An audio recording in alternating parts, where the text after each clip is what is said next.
Welcome to Sri online classes. Admissions అనేవి జరుగుతున్నాయమ్మా. చూడండి, ఆల్రెడీ మనకి బ్యాచ్ స్టార్ట్ అయింది.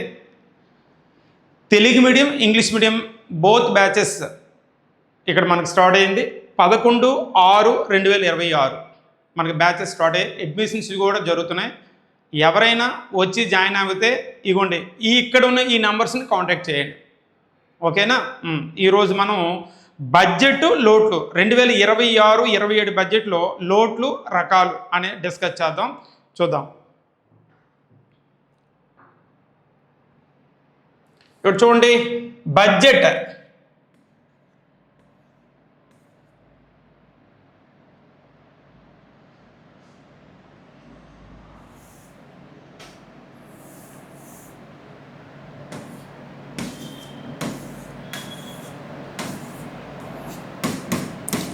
బడ్జెట్ లోట్లు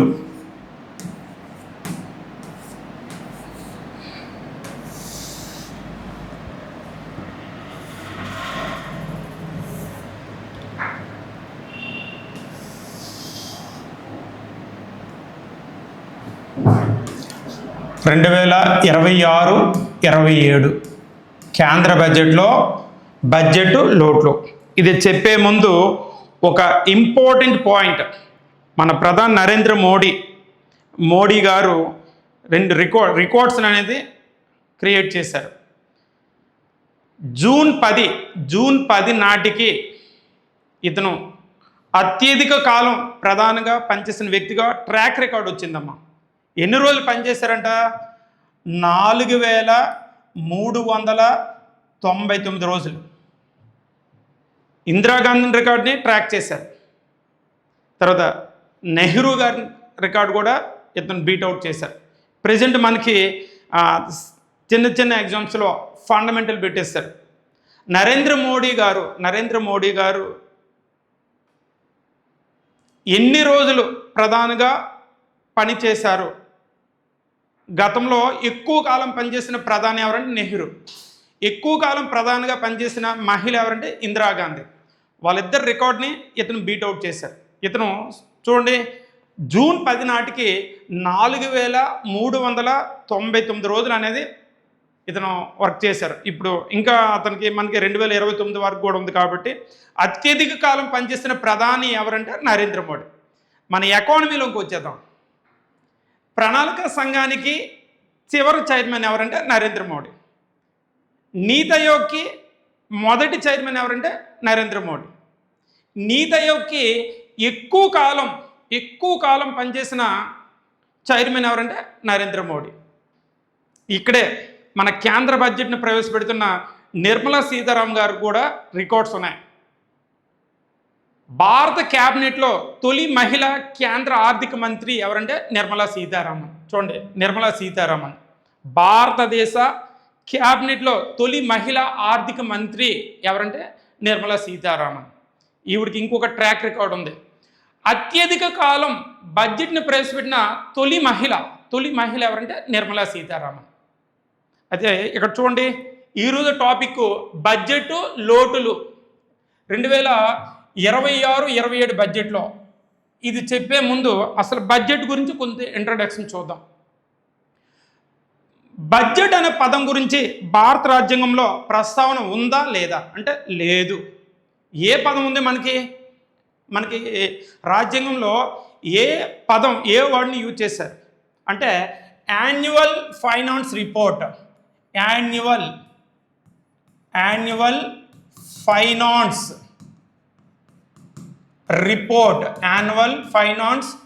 రిపోర్ట్ అనే పదం మాత్రం ఉంది. బడ్జెట్ అనే పదం లేదు. మన సౌలభ్యం కోసం మనం ఏం చేస్తున్నాం అంటే మన కోసం మనం ఉపయోగించుకుంటాం. ఏమని? బడ్జెట్ అనే వర్డ్ని యూజ్ చేస్తున్నాం. ఇక్కడ మోస్ట్ ఇంపార్టెంట్, ఈ యాన్యువల్ ఫైనాన్స్ రిపోర్ట్ లేదా బడ్జెట్ గురించి భారత రాజ్యాంగంలో ఎన్నో ఆర్టికల్ వివరిస్తుంది. అంటే కానీ చూస్తే మనకి ఫస్ట్ కానీ చూసుకుంటే మనకి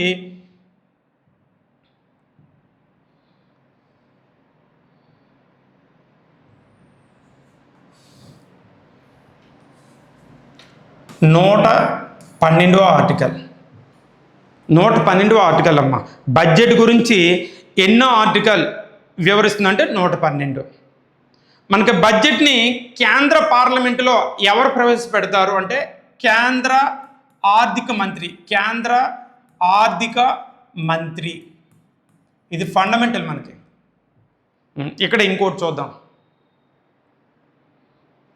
భారతదేశ బడ్జెట్ పితామహుడు, భారతదేశ బడ్జెట్ పితామహుడు అని ఎవరిని పిలుస్తారు అంటే ఇక్కడ చూడండి, స్వతంత్రం తరువాత మనకు బడ్జెట్ రూపకల్పనలోను అమలు చేయడంలోను నిర్మాణంలో కీలక పాత్ర ఇతను వహించాడు. అందుకని ఇతన్ని భారతదేశ బడ్జెట్ పితామహుడు అంటారు. అతను ఎవరంటే మనకి పిసి మహల్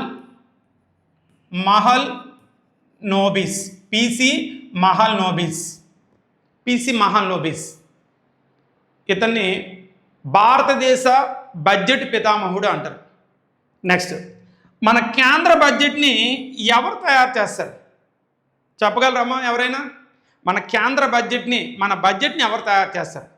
ఇక్కడ మన బడ్జెట్ని డిపార్ట్మెంట్ ఆఫ్, చూడండి, డిపార్ట్మెంట్ ఆఫ్ ఎకనామిక్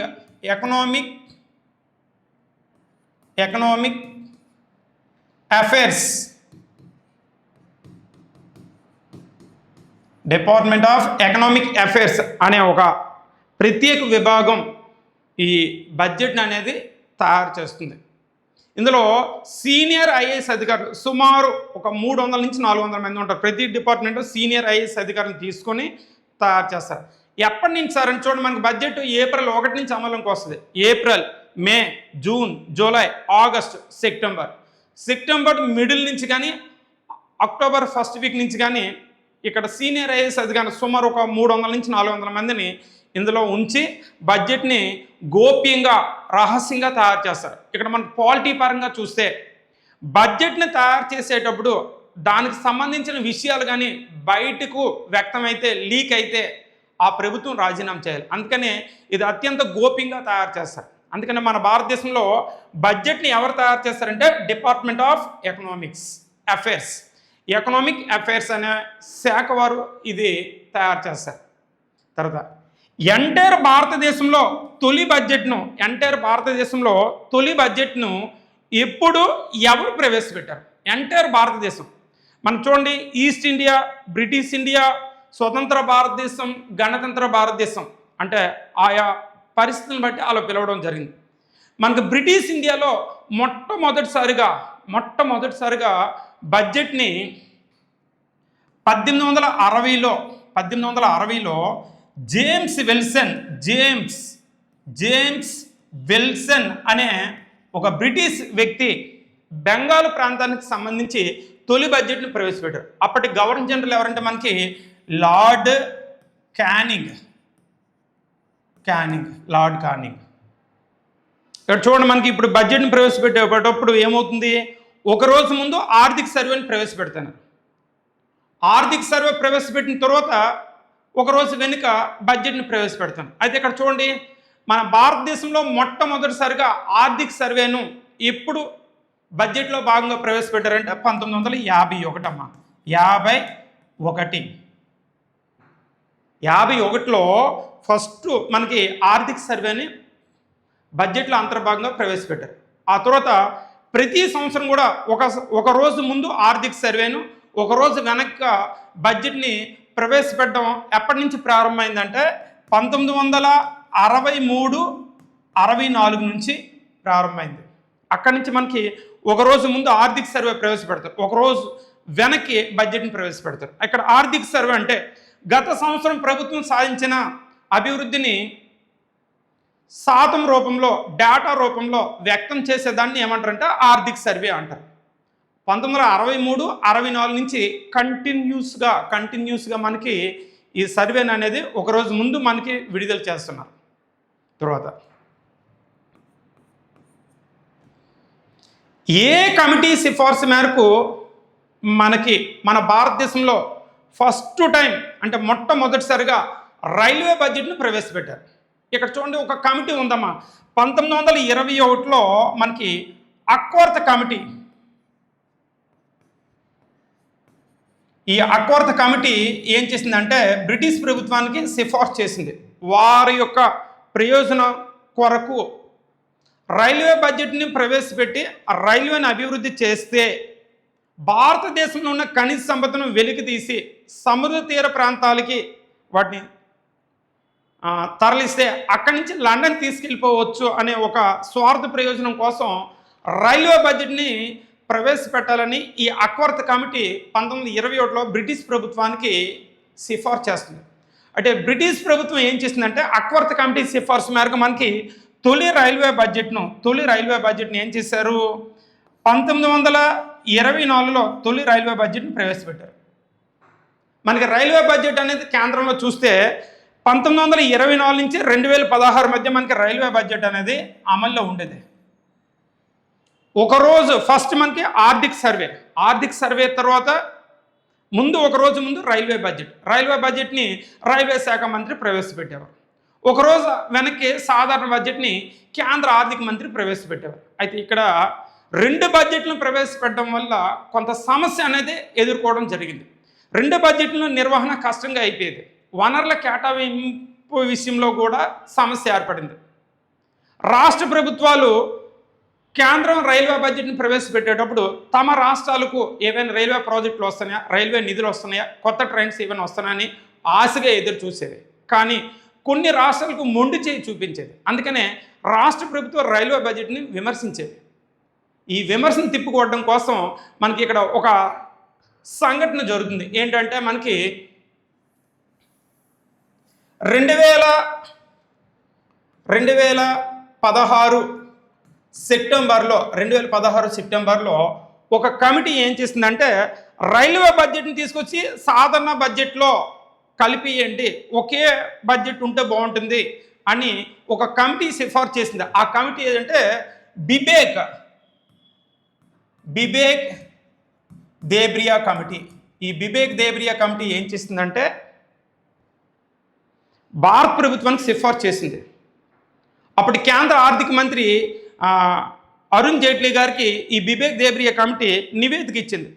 రైల్వే బడ్జెట్ని తీసుకొచ్చి సాధారణ బడ్జెట్లో కలిపియండి, ఒకే బడ్జెట్ ఉంటే మంచిది అని చెప్పగానే ఏం చేస్తారంటే అరుణ్ జైట్లీ గారు ఆ నివేదికను పార్లమెంట్కి సమర్పించారు. పార్లమెంట్ కూడా ఆమోదించింది. అందుకని 2017 నుండి ఈ రైల్వే బడ్జెట్ అనేది సాధారణ బడ్జెట్లో భాగంగా ప్రవేశపెడుతున్నారు. ప్రజెంట్ మనకి రైల్వే బడ్జెట్ అనేది సాధారణ బడ్జెట్లో అంతర్భాగంగా ప్రవేశపెడుతున్నారు. ఇదమ్మా ఈ కీ పాయింట్స్ అనేది మనం చూసుకోవాలి. ప్రస్తుతం రైల్వే బడ్జెట్ ప్రత్యేకంగా ఉందంటే లేదు. ఇంకా మనకి హైలైట్ పాయింట్స్ ఉన్నాయి. మనకి బ్రిటిష్ సాంప్రదాయాన్ని అనుసరించి ఇక్కడ చూడండి 1860 తొలి బడ్జెట్ 1860 నుంచి 1998 వరకు కూడా బ్రిటిష్ సాంప్రదాయాన్ని అనుసరించి మనకి సాయంత్రం 5 గంటలకు చూడండి సాయంత్రం 5 లేదా 5:30కి బ్రిటిష్ సాంప్రదాయం ప్రకారం బడ్జెట్ని ప్రవేశపెట్టేవారు.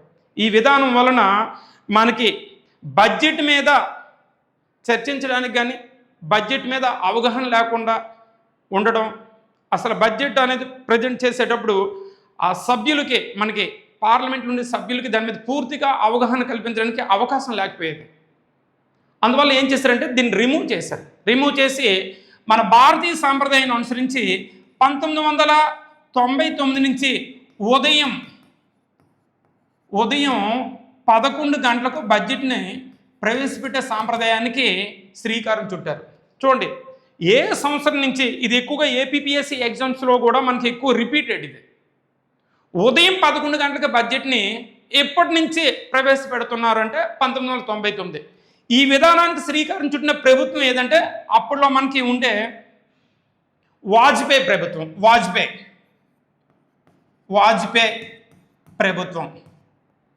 ఉదయం 11 గంటలకి తొలి బడ్జెట్ను ఎవరు ప్రవేశపెట్టారు ఇది కూడా అడుగుతాడు.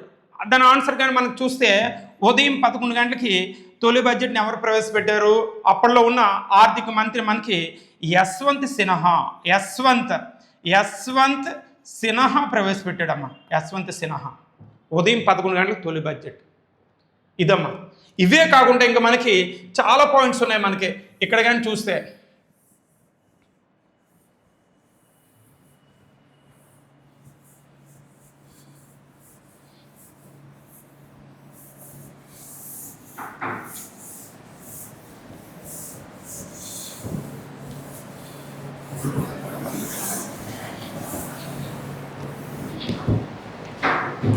మనకి బ్రిటిష్ సాంప్రదాయాన్ని అనుసరించి ఇక్కడ మనకి ఒక పద్ధతి ఉండేది. ఏంటి?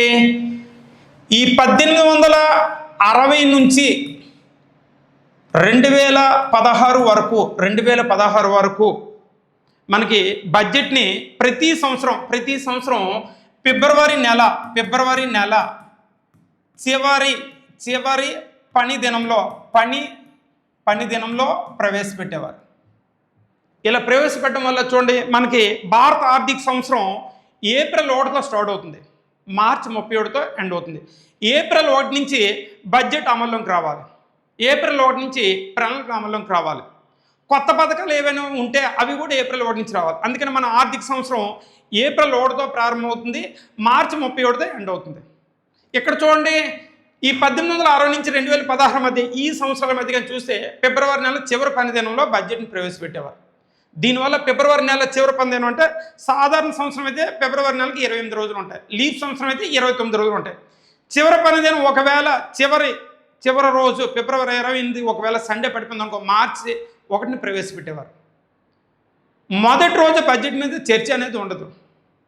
అయితే ఇక్కడ చూడండి, మనకి బడ్జెట్ సమావేశాలు జరిగేటప్పుడు మొదటి రోజు ఏమి ఉండదమ్మా, రెండో రోజు నుంచి బడ్జెట్ మీద డిస్కషన్ చేస్తారు. అధికార ప్రతిపక్షాల మధ్య కేటాయింపుల విషయంలో వాళ్ళకి ఫైట్ చేయడం జరుగుతుంది.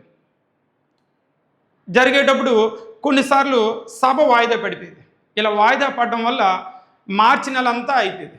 ఆ మార్చి నెల లాస్ట్ ఒక 10 డేస్లో లోక్సభ, రాజ్యసభ 2 సభలు ఆమోదిస్తేనే బడ్జెట్ అమలుకి వస్తుంది, లేకపోతే లేదు. ఈ పాయింట్ మనం గుర్తుపెట్టుకోవాలి. 2 సభలు ఆమోదిస్తే మనకి కేంద్ర సంఘటన నిధి నుంచి నిధులు అనేది మంజూరు అవుతాయి. కేంద్ర సంఘటన నుంచి నిధులు మంజూరు అయితే బడ్జెట్ని అమలు చేయొచ్చు. కేంద్ర సంఘటన నిధి నుంచి నిధుల్ని బడ్జెట్ అమలు చేయడం కోసం, ప్రణాళికలు అమలు చేయడం కోసం, పథకాలు అమలు చేయడం కోసం నిధులు అక్కడి నుంచి రావాలి. అక్కడి నుంచి నిధులు రావాలంటే బడ్జెట్ని 2 సభలు ఆమోదించాలి. అందుకని ఇక్కడ సమయం తక్కువగా ఉండేది, ప్రతిపక్షాలకి ఎక్కువ అవకాశం దొరికేది కాదు. దీన్ని కూడా క్రిటిసైజ్ చేశారు. వెంటనే నరేంద్ర మోడీ గారు ఏం చేశారంటే ఈ పద్ధతిని కూడా రిమూవ్ చేశారు. 2017 నుండి చూడండి, 2017 నుండి ఫిబ్రవరి నెల మొదటి వారంలో బడ్జెట్ని ప్రవేశపెట్టే విధానానికి శ్రీకారం చుట్టింది ఎవరంటే నరేంద్ర మోడీ ప్రభుత్వం. మనకి ఎక్కువ కాలం పనిచేసిన ప్రధానిగా ప్రస్తుతం మనకి ఎవరున్నారంటే నరేంద్ర మోడీ. గతంలో ఎవరున్నారంటే మనకి నెహ్రూ. ఇతను ఈ విధానానికి శ్రీకారం చుట్టారు. 2015 నుంచి ఈ రోజు వరకు కూడా ఫిబ్రవరి నెల మొదటి వారంలో బడ్జెట్ను ప్రవేశపెడుతున్నారు. ఇంకా ఇక్కడ హైలైట్స్ ఉన్నాయమ్మా. ఇప్పటి వరకు ఎంతమంది ప్రధానులు బడ్జెట్ని ప్రవేశపెట్టారు అంటే 3. ఆ విధంగా చూస్తే మనకి 3 ప్రధానులు అనేది బడ్జెట్ని ప్రవేశపెట్టారు. 3 ప్రధానులు. ఆ విధంగా చూస్తే 3 ప్రధానులు. ఎందుకు ప్రధానులు బడ్జెట్ని ప్రవేశపెడతారు? ఆర్థిక మంత్రి బడ్జెట్ ప్రవేశపెట్టే సమయానికి అనారోగ్యం కానీ, మరణించడం కానీ, ఏదైనా ఇతర కారణాల వల్ల అతను రాలేకపోతే అతను సూచించిన వ్యక్తి కానీ, భారత ప్రధాని కానీ బడ్జెట్ని ప్రవేశపెట్టవచ్చు. ఇది మనకి ఒక నియమం. ఆ విధంగా ఇప్పటి వరకు 3 ప్రధానులు బడ్జెట్ని ప్రవేశపెట్టారు. ఫస్ట్ ఎవరు? మనకి నెహ్రూ. 2 ఎవరంటే ఇందిరాగాంధీ. 3 ఎవరంటే మనకి రాజీవ్ గాంధీ. 3 ప్రధానులు బడ్జెట్ని ప్రవేశపెట్టారమ్మా. ఇంకా 4వ వ్యక్తి ఎవరనేది వెయిట్ అండ్ సీ. ఓకే, ఇప్పటి వరకు ఎంతమంది మహిళలు బడ్జెట్ని ప్రవేశపెట్టారంటే 2. ఫస్ట్ వ్యక్తి ఎవరంటే మనకి ఇక్కడ ఇందిరాగాంధీ. రెండో మహిళ ఎవరంటే నిర్మలా సీతారామన్.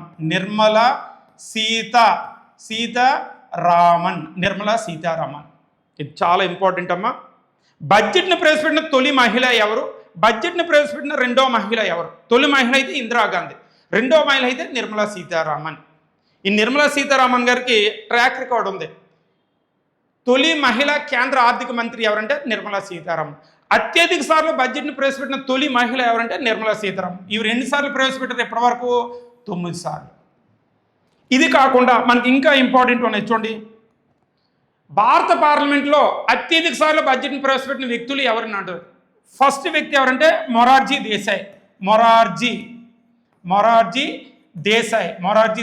ఇతను ఎన్నిసార్లు ప్రవేశపెట్టారంటే ఇప్పటి వరకు 10 సార్లు అమ్మ.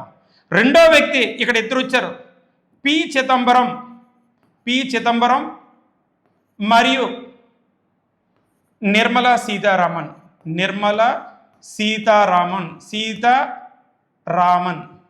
వీళ్ళిద్దరూ 9 సార్లు. అదే ఉమ్మడి ఆంధ్రప్రదేశ్లో అత్యధిక సార్లు బడ్జెట్ ప్రవేశపెట్టింది ఎవరంటే కె రోసయ్య. ఇతను ఎన్నిసార్లు అంటే 16 సార్లు. ఉమ్మడి ఆంధ్రప్రదేశ్లో అత్యధిక సార్లు బడ్జెట్ ప్రవేశపెట్టిన రెండో వ్యక్తి మనకి యనమల రామకృష్ణుడు. ఇవి కాకుండా ఇంకా మనకి ఫండమెంటల్ బిట్స్ ఉన్నాయమ్మా. ఫండమెంటల్గా కానీ చూసుకుంటే బడ్జెట్ మీద అవగాహన ఉండాలి మనకి. స్వతంత్ర భారతదేశానికి తొలి ఆర్థిక మంత్రి ఎవరు, స్వతంత్ర భారతదేశంలో తొలి బడ్జెట్ని ఎవరు ప్రవేశపెట్టారు, ఆ విధంగా చూస్తే మనకి స్వతంత్ర భారతదేశానికి తొలి ఆర్థిక మంత్రి తొలి బడ్జెట్ని మనకి 1947లో ఆర్కే షణ్ముఖం శెట్టి ప్రవేశపెట్టారమ్మా. స్వతంత్ర భారతదేశానికి తొలి బడ్జెట్ని 1947లో ఎవరు ప్రవేశపెట్టారో ఆర్కే షణ్ముఖం శెట్టి. అదే గణతంత్ర భారతదేశంలో తొలి బడ్జెట్ని మనకి ఇక్కడ ఎవరు ప్రవేశపెట్టారంటే మనకి జాన్ మత్తాయ్ ప్రవేశపెట్టారు. ఇక్కడ వీళ్ళిద్దరు కూడా ఇంపార్టెంట్ చూడండి. స్వతంత్ర భారతదేశానికి తొలి ఆర్థిక మంత్రి అంటే ఆర్కే షణ్ముఖం శెట్టి. స్వతంత్ర భారతదేశం తొలి బడ్జెట్ని ఎవరు ప్రవేశపెట్టారంటే ఆర్కే షణ్ముఖం శెట్టి. గణతంత్ర భారతదేశం 1950 జనవరి 26న మనకి రాజ్యాంగం అమలులోకి వచ్చింది. అక్కడ నుంచి ఉన్న భారతదేశాన్ని గణతంత్ర భారతదేశం అంటారు. ఈ గణతంత్ర భారతదేశానికి తొలి ఆర్థిక మంత్రి ఎవరంటే జాన్ మత్తాయ్. గణతంత్ర భారతదేశంలో తొలి బడ్జెట్ని ఎవరు ప్రవేశపెట్టారంటే 50లో ఇతను ప్రవేశపెట్టారు. ప్రస్తుత కేంద్ర ఆర్థిక మంత్రి ఎవరంటే నిర్మలా సీతారామన్. ఇది ఇలా లింక్ చేసుకోవాలి. ప్రస్తుతం మన రాష్ట్ర ఆర్థిక మంత్రి ఎవరంటే పయ్యాల కేశవ. ఇతను మనకి ప్రస్తుత మన రాష్ట్ర ఆర్థిక మంత్రి. ఇది కాకుండా ఏ సంవత్సరం నుండి కేంద్ర రాష్ట్ర ప్రభుత్వాలు వేరువేరుగా వార్షిక బడ్జెట్లను ప్రవేశపెడుతున్నారంటే 1909 నుండి. ఇదమ్మా బడ్జెట్ సంబంధించి ఫండమెంటల్ అనేది మనం నేర్చుకోవాలి. ఇది నేర్చుకోకుండా బడ్జెట్ గురించి మనం డిస్కస్ చేయకూడదు. మనం కాంపిటేటివ్ ఎగ్జామ్స్ ప్రిపేర్ అయ్యేటప్పుడు ఈ మినిమం ఫండమెంటల్ అనేది మనం చూడాలి. ఓకేనా? ఇప్పుడు చూడండి మన టాపిక్లో బడ్జెట్ లోట్లు.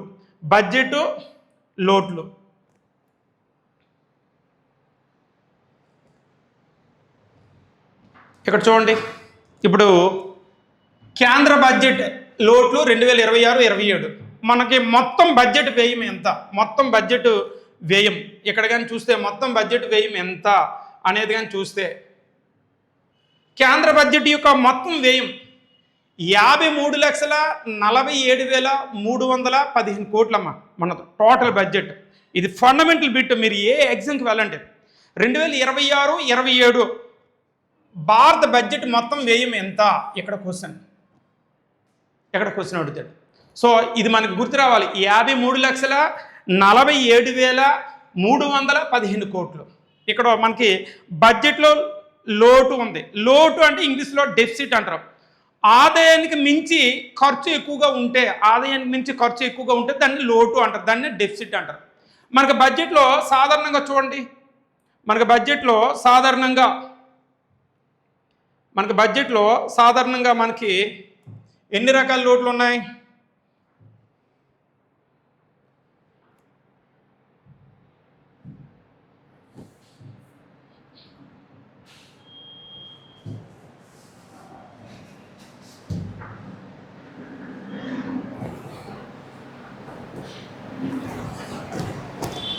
ఇక్కడ చూడమ్మా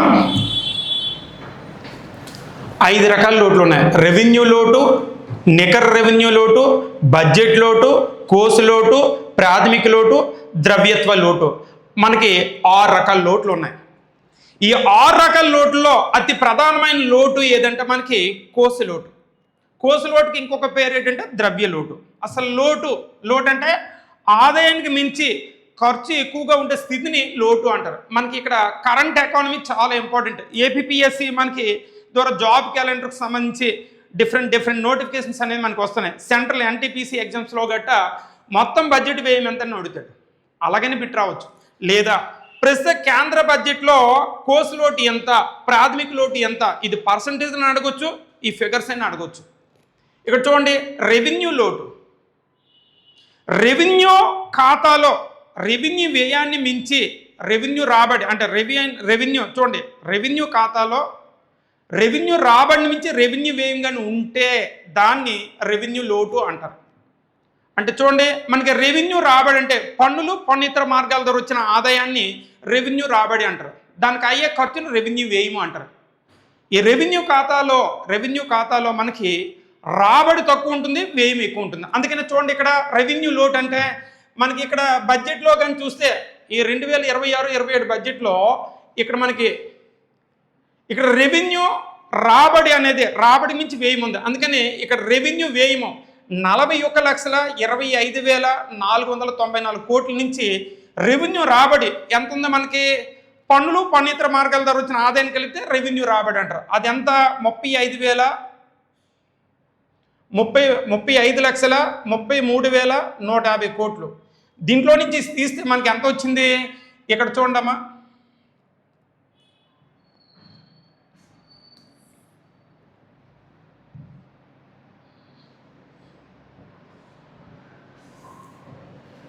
ఇక్కడ మనకి రెవెన్యూ లోటు ఎంత ఉంది?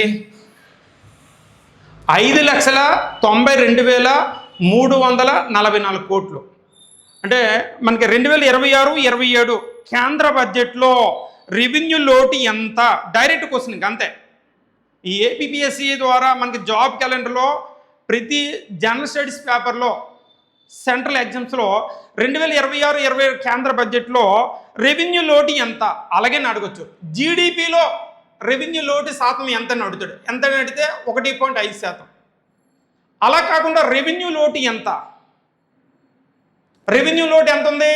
5,92,344 కోట్లు ఉందమ్మా. ఇది రెవెన్యూ లోటు. సెకండ్ వన్ చూడండి, మనకి నికర లోటు. ఇది మనకి బడ్జెట్లో ఏ సంవత్సరం నుంచి ప్రకటిస్తున్నారంటే మనకి ఇక్కడ చూడండి, మనకి ఇక్కడ బిట్స్ కూడా అడుగుతాడు.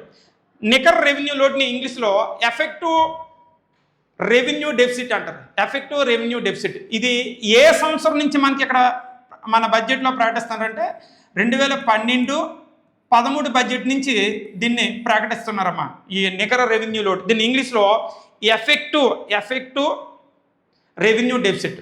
ఇక్కడ నికర రెవెన్యూ లోటు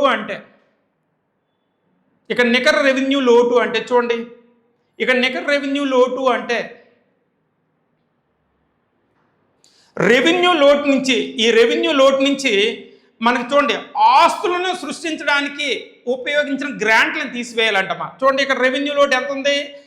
5,92,344 కోట్ల నుంచి ఇక్కడ చూడండి 4,92,702 కోట్లు తీసివేస్తే మనకి ఇక్కడ నికర రెవెన్యూ లోటు ఎంత ఉంది?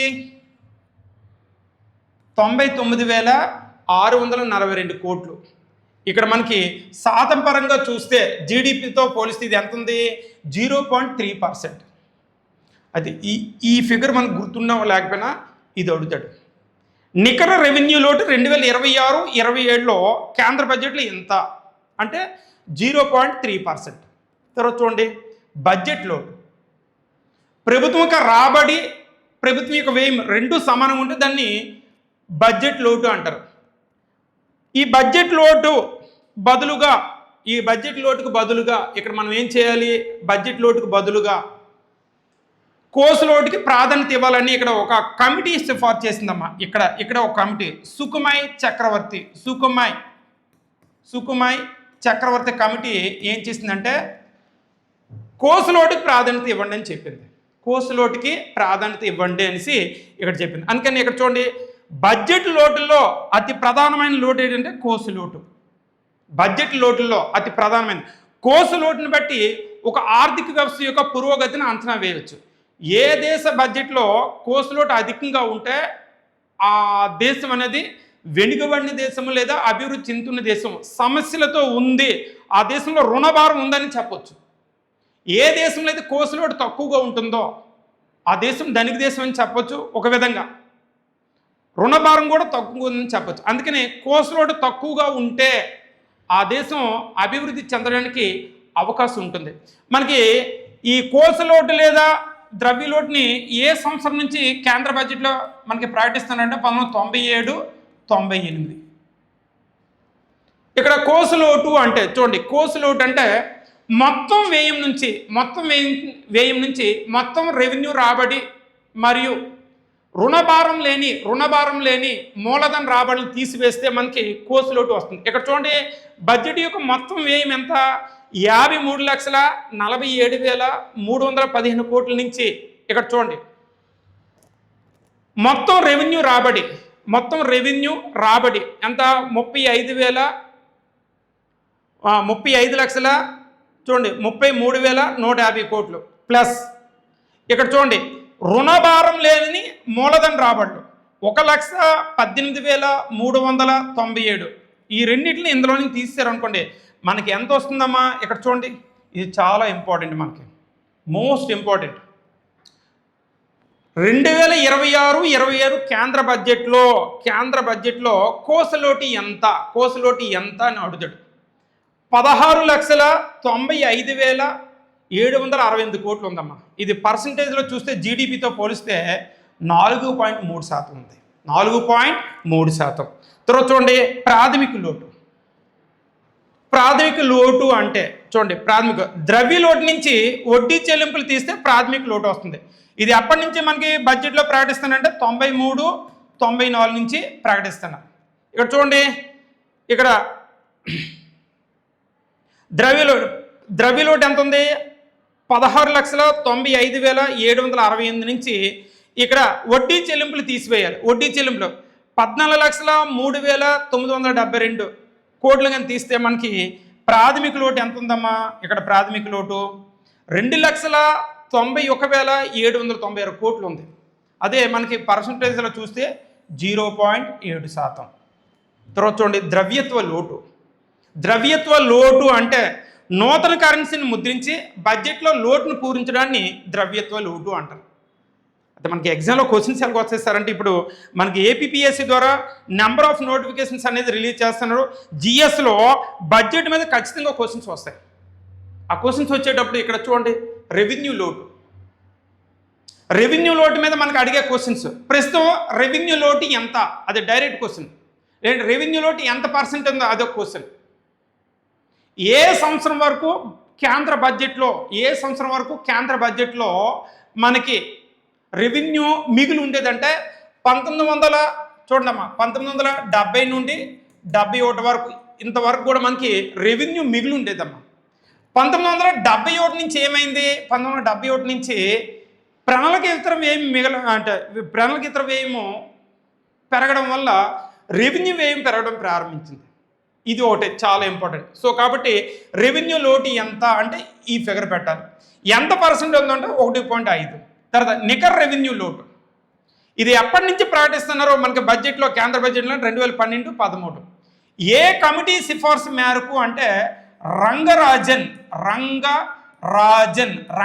కమిటీ సిఫార్సు మేరకు మనకి నికర రెవెన్యూ లోటుని కేంద్ర బడ్జెట్లో ప్రకటించారు. ఎప్పటి నుంచి? 2012-13. ఇక్కడ క్వశ్చన్ కూడా అడుగుతాడు, ప్రస్తుతం నికర రెవెన్యూ లోటు ఎంత? ఇదేని అడగొచ్చు. ఎంత పర్సెంటేజ్ ఉందంటే 0.3%. మనకి ఎగ్జామ్లో ఈ ఫిగర్స్ గుర్తుపెట్టుకోవాలి. 1.5, 0.3%, 4.3, 0.7. మనకి రెవెన్యూ లోటు ఎంత? జీడిపితో పోలిస్తే 1.5. నికర రెవెన్యూ లోటు ఎంత? 0.3%. కోసలోటు ఇది మాత్రం మస్ట్ అండ్ షుడ్. మనకి ఇక్కడ చూడండి 16,95,768 కోట్లు. ఇది మనకి జీడిపితో పోలిస్తే ఎంత ఉంది? 4.3. ప్రాథమిక లోటు. ఈ ప్రాథమిక లోటుని మనకు బడ్జెట్లో కేంద్ర బడ్జెట్లో ఎప్పటి నుంచి ప్రకటిస్తుంటారంట 93, 94. సో ప్రస్తుతం ఇది మనకి జీడిపిలో ఎంత ఉందంటే 0.7%. ఈ విధంగా మనకి నెంబర్ ఆఫ్ క్వశ్చన్స్ అనేది మనకి అడగడం జరుగుతుందమ్మా. సో కాబట్టి మనం చక్కగా డేటాని చూసి భయపడకూడదు. ఎకానమీ అనేసరికి చాలామంది భయపడుతుంటారు.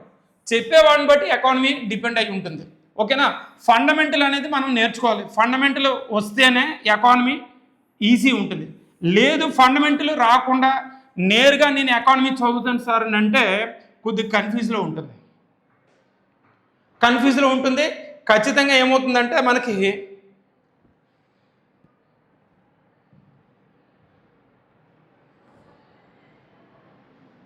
ఇది ఓకేనా?